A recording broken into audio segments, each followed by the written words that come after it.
அந்த ஆசிரமத்தில் இருக்க குரு தன்னோட சீடர்கள் எல்லாத்துக்கும் ஒரே மாதிரியே நல்ல போதனைகளை வழங்கிட்டு இருக்காரு. அவர் மரண படுக்கையில் இருக்கும் பொழுது தன்னோட சீடர்கள் எல்லாத்தையுமே கூப்பிட்டு சொல்கிறாரு, இன்னைக்கு சாயந்தரம் நான் இறந்து போயிடுவேன் அப்படின்னு சொல்லிட்டு சொல்கிறாரு. எல்லா சீடர்களுமே வெளியே எங்கேயுமே போகாமல் அந்த குரு பக்கத்திலே இருக்காங்க. அப்போ ஒரே ஒரு சீடர் மட்டும் வெளியே போகிறான். அப்போ மற்ற சீடர்கள் எல்லாரும் கேட்குறாங்க, இந்த டைமில் நீ எங்கே போகிற அப்படின்னு சொல்லிட்டு கேட்குறாங்க. அதுக்கு அந்த பையன் சொல்கிறான், குருக்கு நவாப்பழம்னா ரொம்ப பிடிக்கும், நான் போய் எடுத்துகிட்டு வரேன் அப்படின்னு சொல்லிட்டு போய் எடுத்துகிட்டு வந்து அந்த குருக்கு நவாப்பழத்தை கொடுக்குறான்.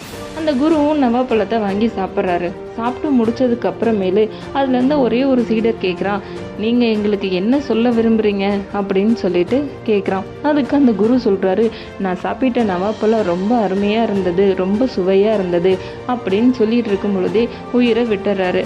அவர் சொன்னதுக்கு என்ன ஒரு காரணம்னா, நிகழ்காலத்தில் என்ன இருக்கோ அதை மட்டுமே அனுபவி அப்படிங்கிறத